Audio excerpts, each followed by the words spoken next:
Okay, welcome to the call, everybody. This is Noel Lyons of Well Coach Co UK, and I'm delighted today to be talking to Bob Choat, a peak performance coach out on the West Coast, and also a co-owner of the Optimal Life seminars with Dr. Laurie Shemick. Hey, Bob, how you doing today? Pretty good yourself, Noel. Yeah, excellent. Always good. So, yes. So it's the start of the day for you and kind of the end of the day for me, isn't it? So we just got to try. It sure is. Yeah, it is early in the day, and your day's coming to an end, and it doesn't really matter. My thing is where your mind is actually at that point. That's what's really important. And that's such a great introduction, because we're really going to be talking about mind and body, and in particular the effect of the mind on the body, and in terms of fitness. Yes. So what a great segue. So, and this is something that you've spent, a large proportion of your life involved in, Bob. Just very quickly, for those who haven't heard of you, just remind, some of the people you've worked with and some of the things you've done in your lifetime. Yeah. I like to start, when we talk about mind and body, my background actually started in the martial arts. I mean, going back to when I was 5 years old, and even actually before that, because my mom used to demonstrate kendo techniques, and she would do, both the mind and the body aspects of it, and she would like take a stick and then practice this sword stuff, and I was really fascinated by that. I have an uncle in Japan who still trains in both kendo and judo, and he's in his 90s. Wow. So yeah, so that's a very, very powerful way to look at, that we have, throughout our lives. And if you're consistent, mentally strong, and it will adapt to your physical body, and just keep going. So I took the philosophy when I trained in Okinawa, informal martial arts training in Goju for 3 years there, and then moving on to other martial arts. I still kept that, and I knew that it started up in the mind first, because if we don't have that powerful mind, it's going to actually affect our performance. In any sports, particularly in fitness, very, very important. Very important. Yeah, so you've obviously tried quite a few, and so the common theme for you is definitely mind first, body second. Some martial arts are more passive. You're using the force of the opponent, whereas others, you are the aggressor.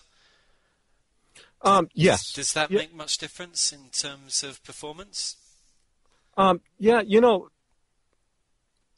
Whether one is using, let's say, an Aikido kind of movements, which is more circular movements, versus a hard martial arts like a Goju, and even Tai Chi as a martial arts, not as an exercise, but Tai Chi as a martial arts is actually a hard martial arts, not much different than Goju.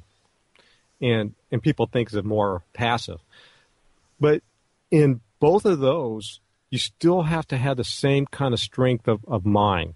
You're going to go at it hard. You're going to do different kinds of techniques and training, but it still comes down to the mind. Very, very important. And, Bruce Lee had extensive studies in that and during his life, and my part of my training, even more recently, because I'm a senior instructor in Jeet Kune Do, is that he's been able to adapt all the different martial arts and everything, but it all started with his mind on how he thought about martial arts or how he thought about fitness. And he had that kind of, go after, develop your body as best as you can. But again, if you don't have that mindset, and when we think thoughts are actually things. We release hormones throughout our body, and those thoughts can affect every single cell in the body, every single cell, all the way down to the DNA level.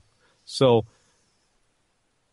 if we have a certain belief about ourselves on fitness, and I see this time and time again, people saying, I can't do this because I'm too young or too old or too this or too that, or I don't have this kind of time. Well, that's going to affect them, and what they start out in the mind will manifest within their own body, and it holds true.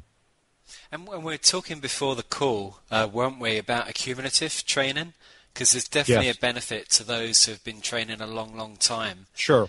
And I really believe that we've got a generation at the moment in their 40s, 50s or 60s that may never come around again, that really have something like 30 to 40 years of cumulative training behind them. Mm-hmm.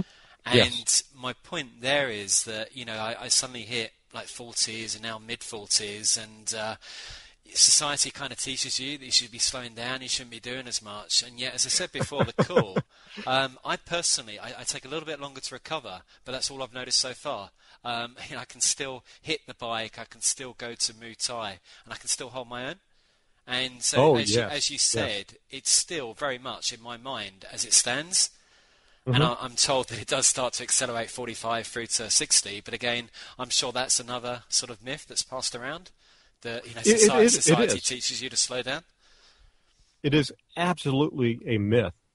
Like I think I mentioned to you previously, is that I've been training for the 100-meter dash, and that's really you got to have absolute mental focus to get through those 100 meters.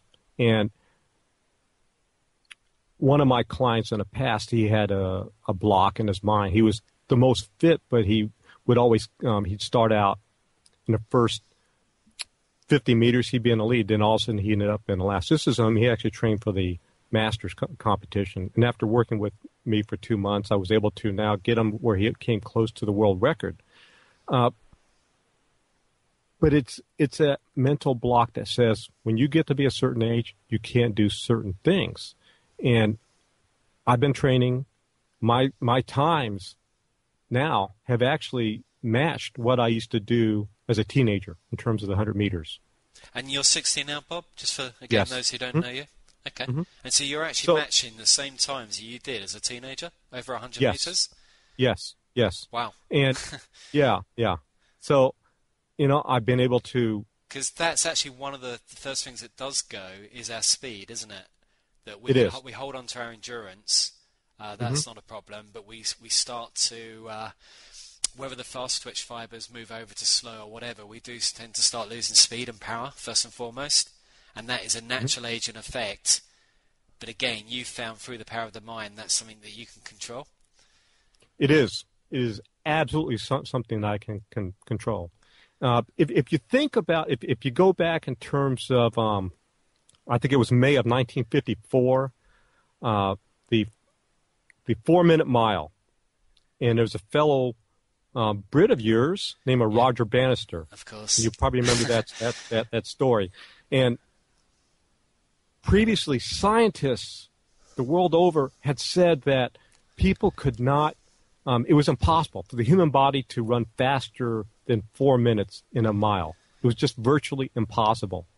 Well, Roger Bannister did it, and within 2 months, you had other athletes, other milers who was now breaking, and they broke his record. But he was the first person that broke a mental barrier. That's all it was a mental barrier. And it's very much the same now with 100 meters, isn't it? There's an argument about just how low they can possibly take it. Yes. It's like the modern day version, isn't it? So I mean, you've spent a lot of time with hypnotherapy, cognitive neuroscience, and NLP. First of all, what is the mind really? Because a lot of people confuse it with the brain. Yes, the brain is a physical element. I mean, it's made up of different types of cells, including neurons, and then there's other masses within that. So you had a physical. The mind, science is still looking at that. Cognitive neuroscience is still looking at the mind, and what is it? You have neuroscientists because of, especially within Western psychology, that try to look for the physical components of it, and they have not been able to identify that. Yeah. But the mind is something that is more conceptual, that's out there. And therein lies its power, isn't it, really? Yes. because Einstein said imagination is more important than knowledge. There's a lot That's right. There's a lot of things you can do with your mind over and above your brain. Way up in fact, if you have the certain kind of mindset and certain beliefs, well, whatever you believe will come to hold true.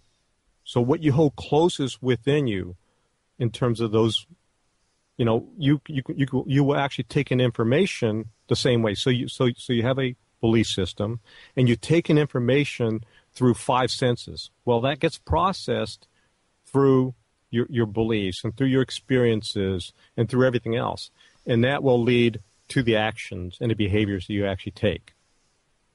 So if you believe that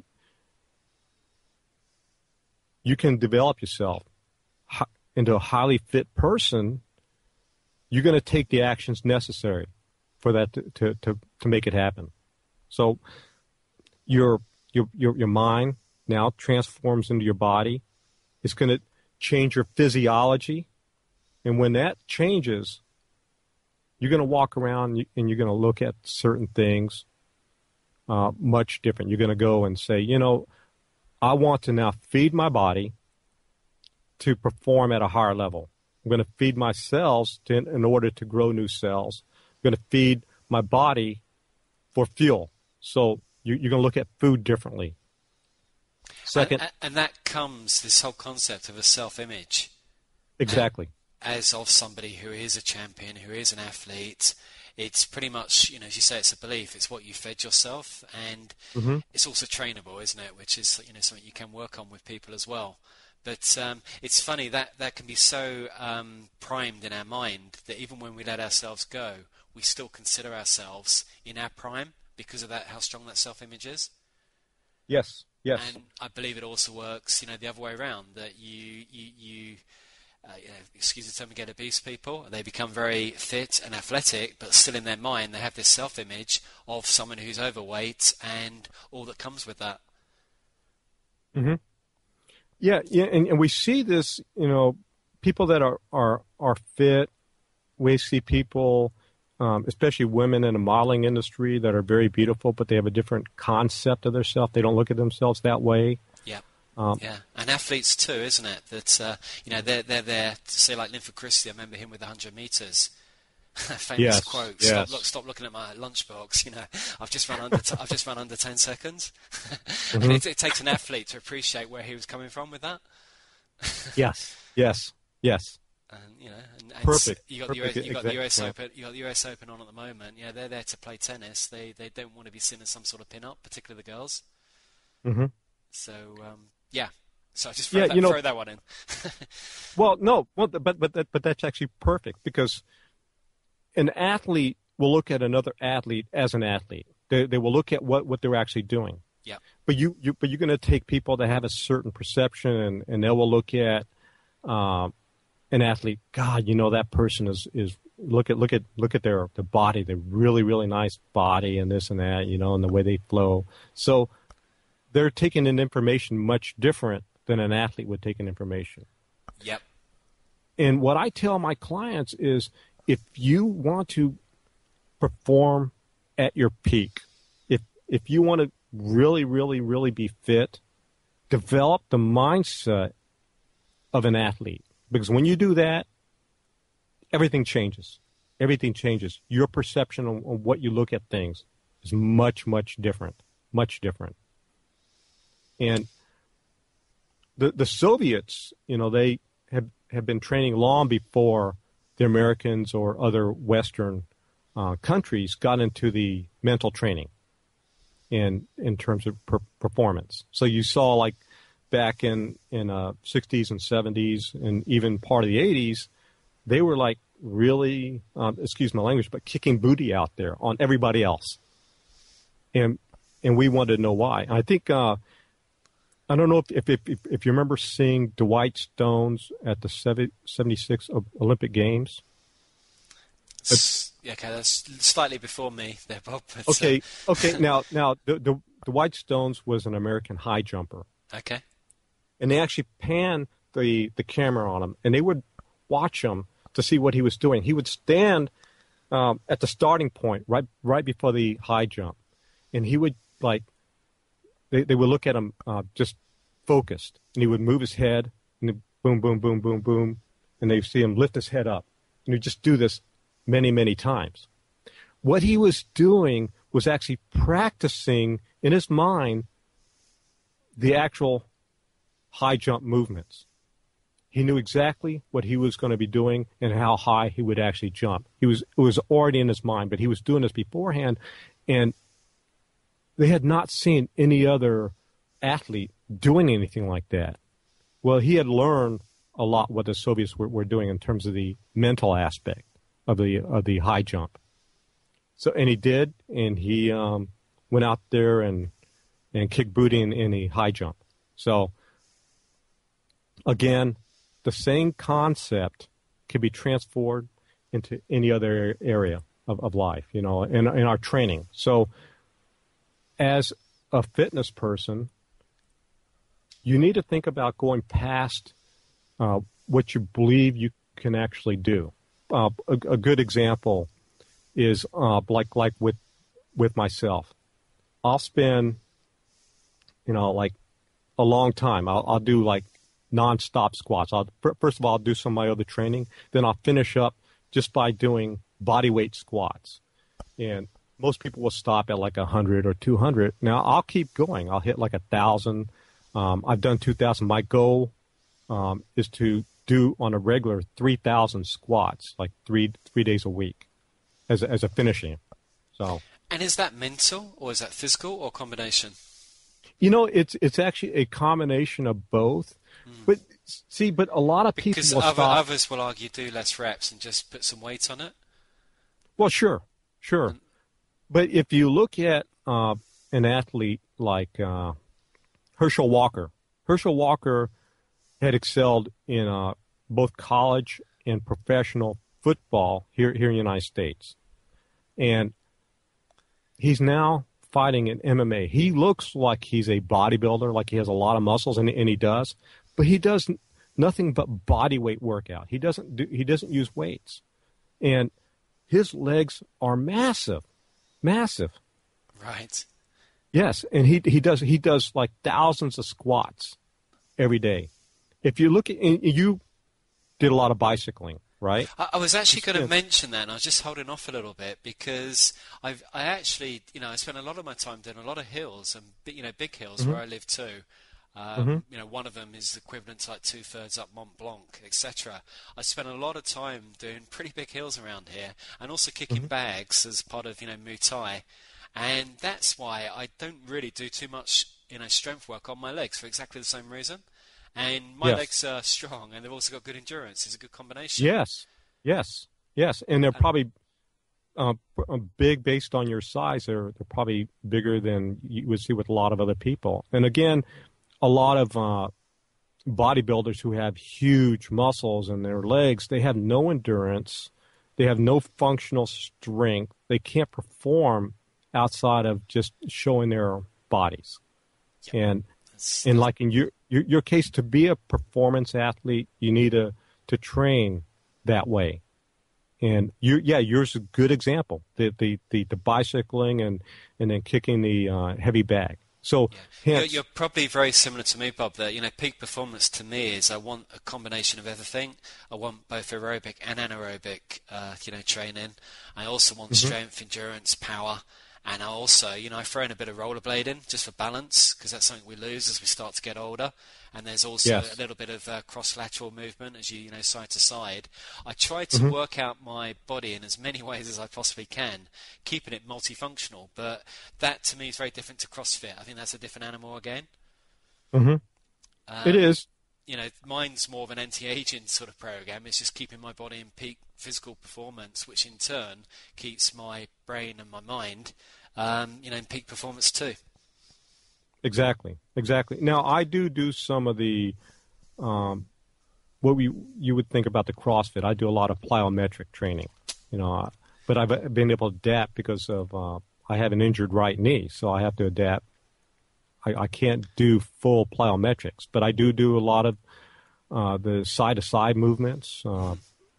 Yeah. And then if you ever see me doing my push-up demonstrations, I did it recently at a kickoff for the weekly fitness challenge where I would raise my whole body off the ground. I would do a clapping push-ups. Typically, the clapping push-ups where the person would just push up their upper body off the ground and they would clap and then go back down. Awesome. So I would actually raise my whole body off the ground and do a clapping push-up. Wow. Yeah. So, but I've been able to show that I can do that kind of stuff. Age has nothing to do with it. In fact, I think I'm stronger in a lot of areas than when I was younger. I mean, I beat my best in pull-ups, for example. My best when I was in the Marine Corps was 47 pull-ups, I believe. And just a few years ago, I did 56 straight pull-ups nonstop. Right, So, and this is my whole thing about accumulative training, that when you've got years and even decades behind you, there's very small but subtle changes that are accumulative that add up over a period of time. And this is why I really truly believe we are this first generation that's come through that's ever experienced this.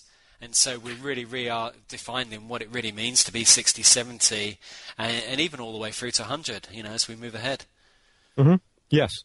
And you mentioned earlier that, the younger generation is just not happening the same way. And one of my things is to get out there and get these younger people moving. Get them involved in sports and physical activities, getting their parents involved because, a lot of their parents are not doing the same thing.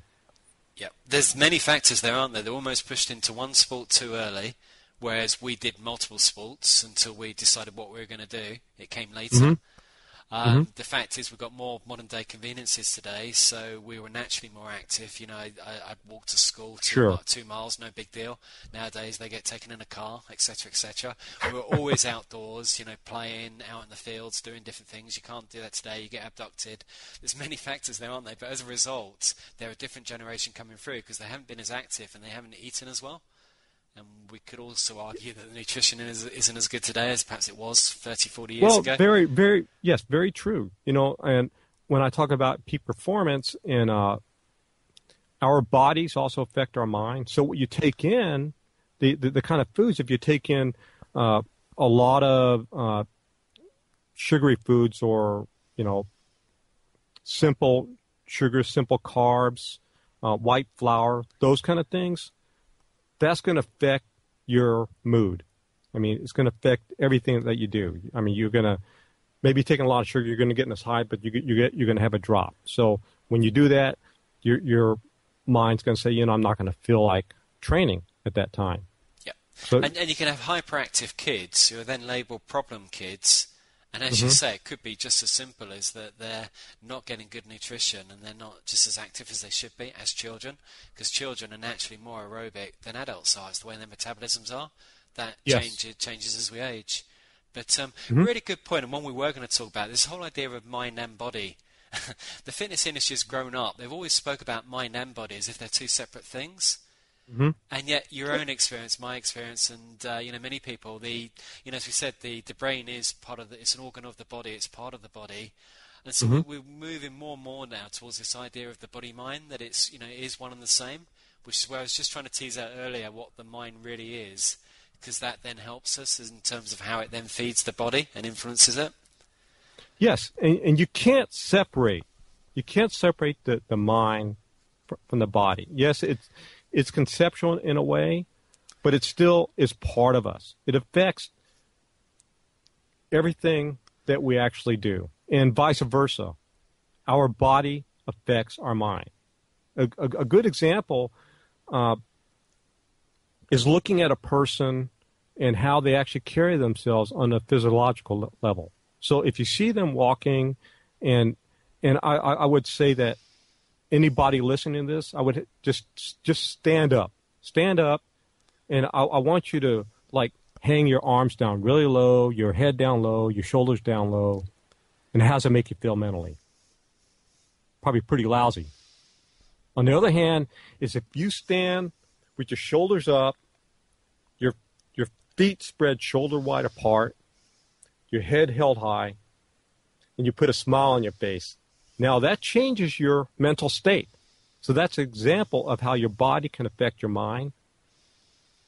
And you can do it vice versa. If you go in with a mental state that I'm powerful, I'm confident, and you visualize all that, visualize actually what it actually means to be confident, to be powerful, and even imagine yourself maybe somebody in history that has that same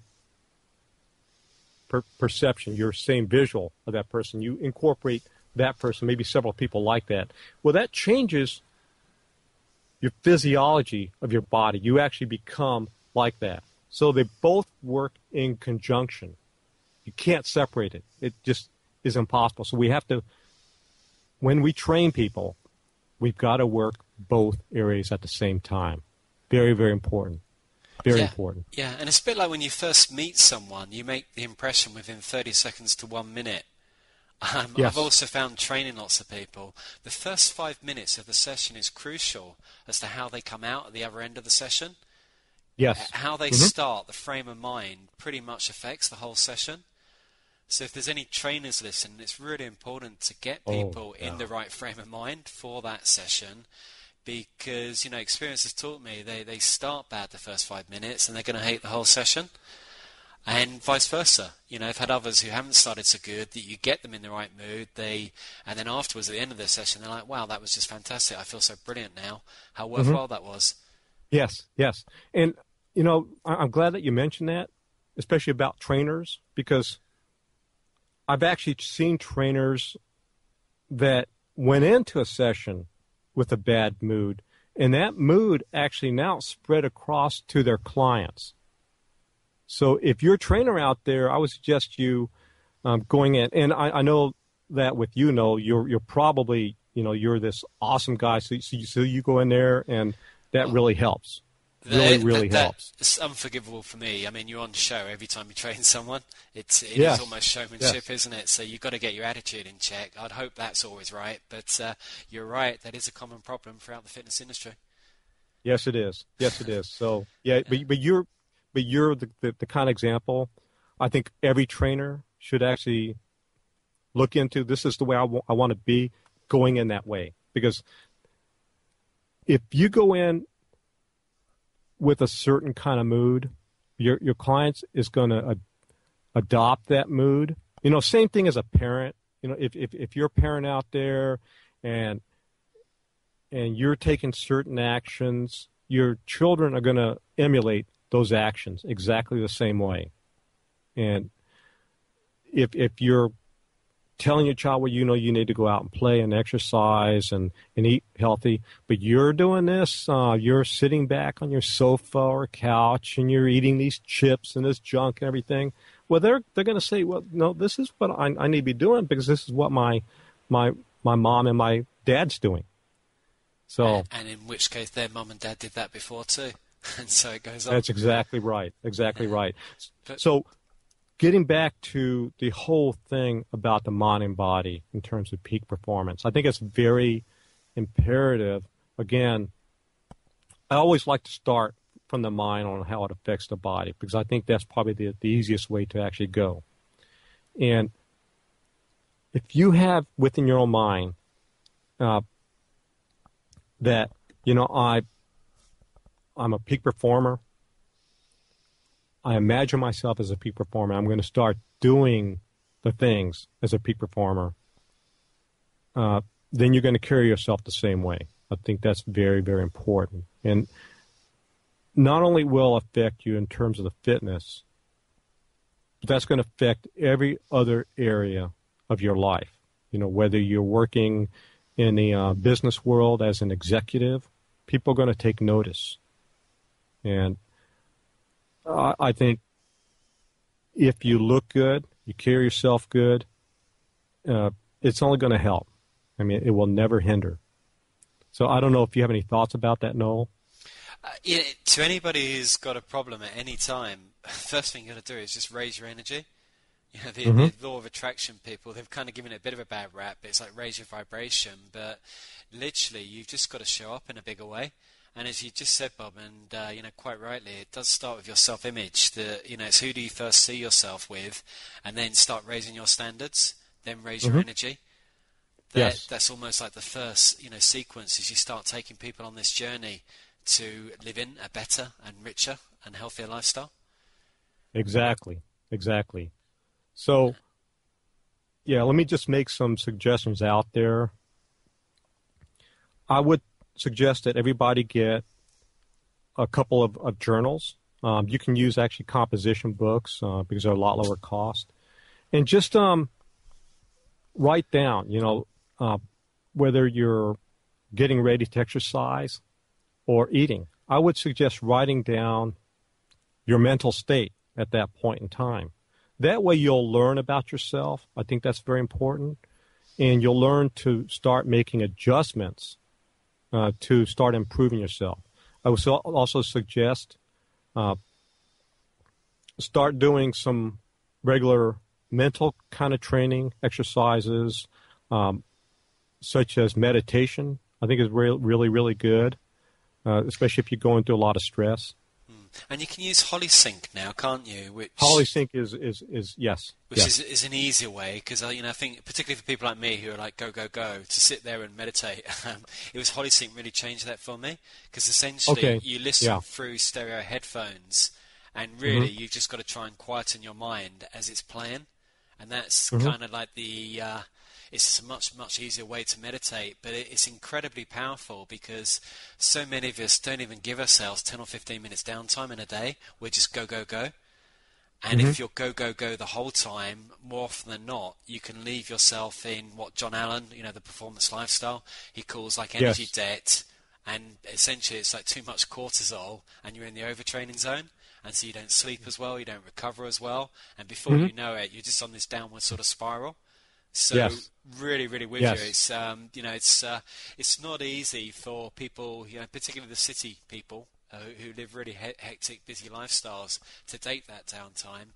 But all the people I've introduced it to have experienced enormous benefit. Yeah, that's excellent. I remember when the technology actually first came out years ago, and I said, "Oh man, that's some pretty good stuff."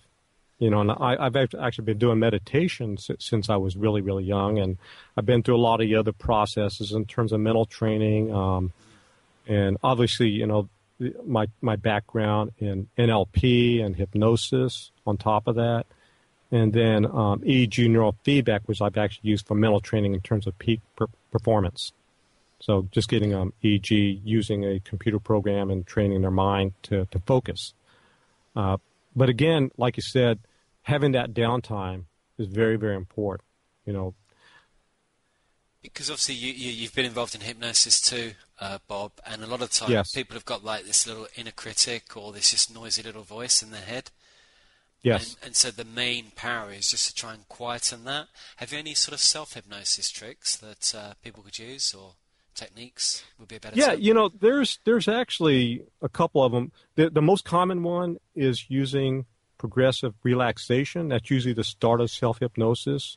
You can do it a number of different ways. I would suggest, like, if you're laying down, you always want to start with your feet going back up to your head. If you're sitting up, you start with your head going about your feet. And you can use your imagination now for this. You can imagine yourself what it actually feels like. You can have a feeling. You can have like anything that will cause a relaxation. Maybe like a coolness going down. You can imagine like water pouring over your head, going all the way down your body, like under a waterfall or something like that, or a warmness, whatever works for you. But just relaxing all the way down. So if you're sitting up, starting from your head, going down your feet. And the same thing with your feet coming back up. So you imagine the same feeling going up. And you tell yourself, as you're doing that I'm now relaxing this part of my body. Then you count from 5 down to 0. Some other people use different techniques in terms of counting down, 3 down to 0 or whatever. But you tell yourself, I'm now going to a state of deep sleep. And one of the things I like to take a lot when I teach people initially and if you want to get to a really, really nice area, and I said, imagine yourself now going through a doorway into a very, very, very beautiful place in nature made only for you. And just imagine yourself bringing in all the different senses. So you're going to see all the different colors, all the different beauty. And you're going to expand on that. You're going to make it bigger and brighter, like a 3D, like you were walked into a 3D movie. And you're going to now bring in all the sounds, all the different qualities of the sounds of your special place in nature. So now you're combining both the sounds with the visual images. And then you're going to bring the physical. So you're going to imagine yourself now walking, you're feeling the ground beneath your feet, you're feeling the air up against your skin. And you can even bring in a sense of smell and a sense of taste as you taste the air. But now you're in this place of nature. You find you can go anywhere. You can find a place just to sit down and relax. And just imagine the energy from the earth now coming into every cell of your body and helping the cells now extract any stress and anxiety, only being replaced by positive thoughts, positive images of yourself. Get rid of anything negative. And then after you've been there for a little while and just enjoying it, before you bring yourself back out, first of all, you want to give yourself a suggestion that now I form a force field around my body, and that force field will be used to block anything negative from coming in. Only positive thoughts, positive things. The things like confidence and in a positive perception of yourself, that's the only kind of things will actually be coming in. So it's going to block everything else out. And you always want to say, I'm now confident. When I come out, I'm going to be confident, happy, full of energy. Very important. So then you count yourself out from 0 back out to 5. And just make sure that at 5, you could even do that suggestion that when I hit the number 5, I'm going to be full of energy, I'm going to be confident and just ready. So that's just a basic way of getting started. Obviously, you can go further if you're dealing with specific issues. You can add that in. You can have a room where you go in. If you have to go in for an example, an interview, you can now imagine yourself going through that interview for a job and taking yourself there, feeling confident. You bring in what you had before and confident in dealing with it and knowing the whole process or whatever other endeavor you're going out for. Yeah. So fantastic. And that's where we mentioned earlier the power of imagination in terms of the mind. Because Yes. effectively what we're doing, we're training our subconscious, aren't we? Because too often we're running on our conscious sort of, captain of the ship. But this is training the subconscious crew, as I like to look at it, who are really in charge, really, aren't they? Although we're not aware of that. We think we're sort of running the show. It's, your subconscious has forgotten nothing across your whole lifetime. Everything is there, everything is stored. And so it's working on that part, isn't it? Yeah, I like to actually describe that. Let's say the model of the mind. And I like to describe it like an iceberg. So what we see of the iceberg, all the really beautiful, the huge part above the water, well, that's only about 10% of the actual iceberg. So if you imagine your conscious mind is what you see above the water, what's below the water is your subconscious mind, the 90%. And that's what's really, like you said, Noel, that's what's in control, is that. That's where all our files are stored. That's where our beliefs are stored. That's where our values, our experiences, everything. What really controls our behavior, what really controls our actions is down there in that subconscious mind. So using the power of self-hypnosis and even Holosync and technologies like that. Yeah, and you were moving on to describe anchoring as well, weren't you, Bob? Like a common NLP technique that if you've got a peak experience, you can hang on to that and you can store that, and then you can bring that back again anytime, at any point, whenever you need it. And that's something I've used a lot. When I found myself in a peak state, I will anchor that state into my mind, and then as and when I need to call upon that again, I do, and then, it's like showtime, you're ready to perform again. Yes. One of the things I've used it with a lot of clients is using the sense of anchoring and raising that peak, for example, in public speaking, because that's always the number one fear. I mean, you have people would rather die than speak in front of a bunch of people. I mean, that's like terrifying. So if you anchor in that sense, in that spot when you get out there, and maybe I would use a physical anchor, like just maybe doing a hard grip with your right hand right before you go on, and that brings back that sense of confidence and power and getting out there, and I'm just going to get out there and just kick booty. And that gives them that confidence in front of that audience, because that's really tough. And, and that's in any endeavor. You can have those kind of same, with a physical anchor, it can be a word as an anchor that you would actually tell yourself. But you don't want to use the same one. If you're using one anchor for one thing, you're going to need a different anchor for something else. So. And it just goes back to the power of the mind and body, how they both work to influence each other. Exactly. So getting back, all the way back to what we're talking about right at the beginning. We mentioned about fitness and the mind-body aspects of it. You can utilize all these tools for that. But ultimately, it gets back to you using the tools, using what I explained, what Noel explained. I think that's very important. And I would like to add... It's one thing to know about them. It's another thing to practice and actually get good at applying them. So that, again, is a good segue, Bob. If people would like to take it further... and get involved in this, how can they find out more about you? Where would they go? They can actually, I actually have a couple of websites, and one of them is my regular site, bobchoat.com, and they'll actually see it. I'll post it on there. Yep. And could you just spell your surname? It's yes, it's BOBCHOAT.com. Yeah, because this is audio. Yes. And also optimallifeseminars.com. That's OPTIMALLIFE, then SEMINARS.com. And at Optimal Life Seminars, we will have a series of experts there. I'm building up more experts coming on in different areas, particularly in fitness and in other. So being able to create that optimal life.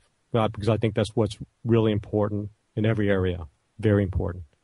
So, yeah, we get one shot at this, basically, don't we? But as the saying goes, we sure do. If we get it right, one is enough, as the quote goes. So, and I think you said it perfectly. We give you some tools, and it's important that once you have any tool, take immediate action on it. Very important.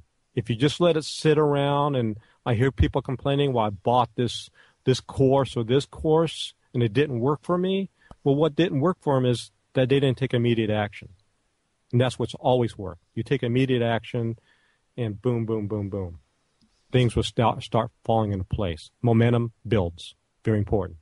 Yeah, and you spoke about optimal life. I mean, it means different things to different people.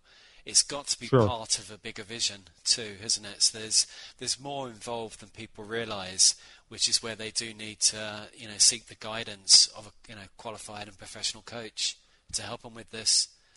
Exactly. But it's more than worthwhile because the returns are exponential, literally, because it doesn't just impact your mind and body, it impacts your entire environment and all those people you come into contact with. Yes, very well stated. Very well stated. And I think a lot of people have thought about that, and then they go back to living the life that they believe, this is the way it's always going to be, and they'll never be able to have that. But I'm telling you that you can. And the people are out there to help guide you. You never want to go it alone. I think that's very important. You get the right support system, and having a qualified coach, whether that's a life coach or a peak performance coach or whatever area of life you actually need that coach in, very important. And then there's other professionals that you can actually plug in. But start from where you're at and get the right people there to support you. I don't go it alone. I could never do it alone. I mean, I hear people saying, even at high levels, that they try going. You can't sustain a high level by going all by yourself. It just doesn't work. And even like having a personal trainer is very important, because they'll look at what you're doing right, what you're doing wrong, and help you to make adjustments, both mentally and physically. Especially the best personal trainers work both mind and body and help you to set goals and make sure you are on goals. Same thing with the best coaches. They work with you and making sure that you're progressing at the level that you need to progress. Not what he thinks, but basically what you need to be progressing at. Yeah. So. And it's all the years you've been doing this, Bob, and myself too, and all the people you've worked with and trained with. And you mention a lot of your very famous names right across the different martial arts. And it's been the same with me. I've been very fortunate to train with literally world-class sports people, and I've learned so much just by surrounding myself with them, not just on the physiological training aspect, but just literally modeling their mindset. Yes. One of my training partners was a former winner of the London Marathon. I've run many miles with him, and he literally just carries you around. You need someone like that who just turns up and takes you out. You can learn so much. Yeah, and there's an old saying, and I believe it still holds true, is that we are the sum average of the 5 people we associate with the most. So look at the people that you're around. And that's probably the final point. You could be doing everything right, but your environment could be working against you. Because it goes beyond just the 5 people. There's many factors in your immediate environment that either supports or is getting in your way. And that's what an experienced coach sees that not necessarily everybody else does, just because they're too busy focused on other areas of their life. Yeah, you do a clean sweep of your environment, and then you plug in the right things for your environment. So whether that's your home environment, your work environment, who you associate with, and what you do on a regular basis. So yeah, just going in and just sweeping out all the junk, and only keeping the good stuff, and then keep adding in all the good stuff, and you'll be set. Okay. And a parting message, Bob, on perhaps why peak performance is so important in today's age? Yeah, we live in a very intense world today. And unlike the way it used to be years ago, where it was a lot easier to get around, you didn't have the internet, you didn't have computers, people moved more, but it was a much different age. Peak performance helps you to perform, especially in today's world, where you really, really need it. If you're working in internet business, you're going to be much better when you have both your mind and body together. So I would suggest getting yourself trained so you can be more effective for today and for tomorrow.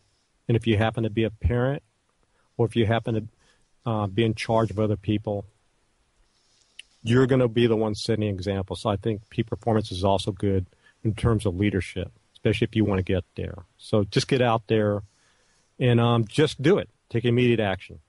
Brilliant. Because this goes all the way back to Charles Darwin, doesn't it, and survival of the species. It's not necessarily the most intelligent. It's actually the most adaptable. And Yes. that's exactly what you teach through peak performance, to just be 100%, adaptable and creative in your approach to life. And it's being Exactly. ready to meet whatever challenges come your way. Yeah, and you build up that sense of resilience. Very important. Fantastic. Great speaking to you, Bob. Really appreciate you Likewise, spending some time. And, likewise, no. We would... Thank you for having me on. This has been great. Been a lot of fun too. Likewise, and we'll definitely talk again because there's a lot more to this than we could just possibly cover in 1 hour. Oh, yes, a lot more. So, yeah, it goes way beyond just this. I mean, we can add in all kinds of other stuff, but yeah, this just gives an overview of what it's all about. And again, I just want people to take action. Very important. Stay in action. Brilliant. You have a great day, Bob. You too now, Noel. Thank you. Cheers.